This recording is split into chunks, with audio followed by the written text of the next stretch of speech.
कुणबी दाखले मिळाले नाहीये. मग आता जे काही पुरावे गावात मिळालेत नोंदी, मग आता त्यांचं नाही काय आजोबाचा वगैरे ते नाव कळत नाही, ते जुने पुरावे आहेत. कोणाची वंशावळ जुळतच नाही त्या गोष्टी. टीव्ही चॅनलवर जे काही दाखवत आहेत ते दाखले मिळालेत, पण आम्ही बघायला वसमत विभागात या मराठवाड्यातच 1% ही पाहिजे त्या प्रमाणात कुणबीचे दाखले मिळालेले नाहीत. तात्पर्य मराठा हा समाजच नाही साहेब, प्रवाह आहे. देशमुख पाटील ही जात नाही. आमची मूळ ओळख आम्ही कुणबी करणारे लोक आहोत, आम्ही कुणबी आहोत. शासनाला द्यायचंच नाही म्हणून कागदोपत्री फेऱ्यामध्ये हे झुलवत ठेवण्याचं काम समाजाला शासन करत आहे. कायदेशीर मंजुरी मिळाली, अंमल करायला हे अधिकारी. दर्पण मीडियामध्ये आपल्या सर्वांचं स्वागत आहे. मी सध्या हट्टा तालुका वसमत जिल्हा हिंगोली या गावामध्ये उभा आहे आणि माझ्यासोबत या गावातील मराठा बांधव उपस्थित आहेत. सध्या जे मराठा समाजाचा आरक्षणाचा जो विषय चालू आहे राज्यभर, त्याविषयी मनोजदादा जरांगे यांनी रान पेटवलेलं आहे आणि कुठे कुणबी दाखल्यांचं वाटप होतंय तर कुठे होत नाही. तर आज या गावातील बांधवांशी आपण संवाद साधणार आहोत.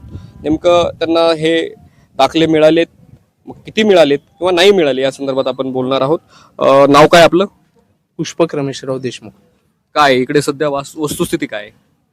जरी टीव्ही चॅनलवर जे काही दाखवत आहेत ते दाखले मिळालेत, पण आम्ही बघायला वसमत विभागात या मराठवाड्यातच 1% ही पाहिजे त्या प्रमाणात कुणबीचे दाखले मिळालेले नाहीत. कुणबी सर्टिफिकेटच्या वसमत जिल्हा तालुक्यामध्ये वसमत तालुक्यामध्ये मिळत आहेत नाही.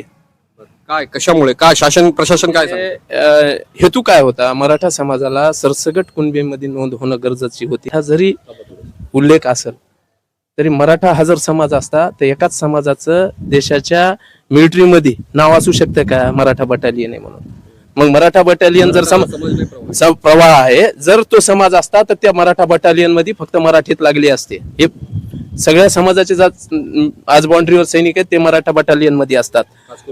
महाराष्ट्रातले जे महाराष्ट्रातून जातात, जे सरासरी मराठी बोलतात ते मराठा असा समज आहे. देशमुख पाटील ही जात नाही.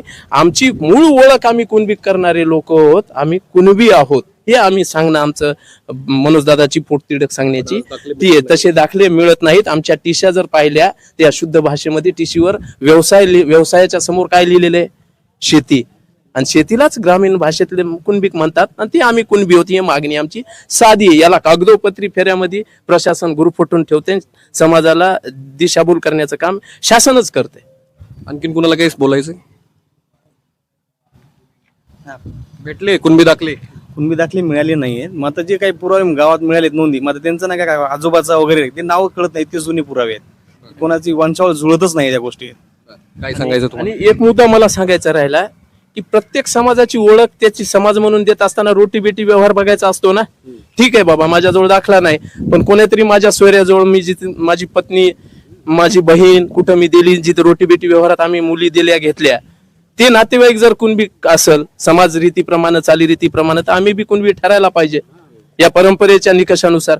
याही गोष्टी शासनाला द्यायचं ठरवलं असेल तर हे निकष ते मान्य करू शकतात, पण शासनाला द्यायचंच नाही म्हणून कागदोपत्री फेऱ्यामध्ये हे झुलवत ठेवण्याचं काम समाजाला शासन करत आहे. श्री मनोजदादा जरांगे यांना या संदर्भात काय सांगणार? हिंगोली जिल्ह्यातली जी सध्या कुणबी प्रमाणपत्र न मिळण्याची जी दशा आहे, दिशा आहे, त्या संदर्भात दादाचा लढा हा दादा पहिल्याच उपोषणात लढणं, आज 28-29 आंदोलन करून तो माणूस संघर्ष करायला आहे आणि त्याला हे सगळ्या गोष्टी माहित आहेत. म्हणून त्यांनी सातारा गॅजेटचा विषय असेल, हैदराबाद गॅजेटचा विषय असेल, पोटतिडकीनं मांडलाय.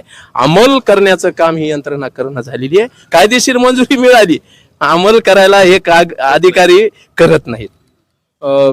गावातील हे नागरिक होते आणि यांच्याशी आपण संवाद साधलेला आहे. त्यांचं म्हणणं आहे की कुणबी प्रमाणपत्र जे वाटप चालू आहे ते पाहिजे त्या पद्धतीमध्ये सध्या चालू नाहीये. दाखवलं वेगळंच जात आहे आणि भासवलं या ठिकाणी वेगळंच प्रशासन करत आहे. इथल्या मराठा बांधवांशी आपण संवाद साधलेला आहे गावातील. त्यांचं म्हणणं होतं की मराठा कुणबी प्रमाणपत्र आम्हाला दिले जावेत, आमच्याकडे काही पुरावे आहेत आणि त्या आधारावरती शासनाने प्रशासनाने आम्हाला या ठिकाणी मदत करावी. मी परमेश्वर सोनवणे, हट्टा वसमत जिल्हा हिंगोली, दर्पण मीडियासाठी.